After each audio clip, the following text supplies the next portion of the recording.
جس وقت نجی طور پہ ہم ان کے پاس بیٹھے ہوا کرتے تھے تو یہ بات کہا کرتے تھے، جس بندے کی تھکاوٹ 8 گھنٹے کی نیند سے دوری ہوتی ہے، میں نے کئی مرتبہ دیکھا اگر وہ تسبیح فاطمہ کو پڑھنا شروع کر دے تو اللہ تبارک و تعالیٰ اس کی نیند کو 6 گھنٹوں میں پورا فرما دیتے ہیں۔ حضرات گرامی قدر، بیٹی کو ایک مقام دیا، سوسائٹی کے اندر اس کو ایک رول دیا، اس کو اپنی محبت کا اور پیار کا مرکز بنایا،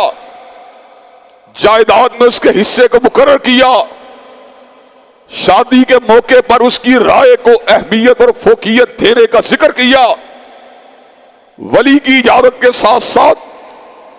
درست نکاح کے انعقاد کے لیے بیٹی کی رضامندی کو بھی ضروری قرار دیا۔ حضرت خنسا کا نکاح ان کے ولی نے ان کی اجازت کے بغیر کیا، بارگاہ رسالت باب میں حاضر ہوئی کہ اللہ کے نبی یہ نکاح میری رائے کے بغیر اور میری مرضی کے بغیر کیا گیا ہے۔ حالانکہ اسلام کے اندر ولی کی اجازت کے بغیر نکاح نہیں ہوتا، لیکن ولی کی اجازت کا مطلب یہ نہیں ہے کہ ولی جبرن اپنی رائے کو عورت میں مسلط کر دے۔ اس کا مطلب یہ ہے خاندانی اسٹرکچر کو توڑ کر اور خاندانی ڈسپلن کو توڑ کر عورت اپنی مرضی کے ساتھ نکاح نہیں کر سکتی، لیکن جہاں تک تعلق ہے اس کی رائے کی بات کا، جہاں تک تعلق ہے اس کے اوپینین کی بات کا، جہاں تک تعلق ہے اس کی مرضی کی بات کا، اس کی مرضی کے خلاف اس کے نکاح کو نہیں کیا جا سکتا۔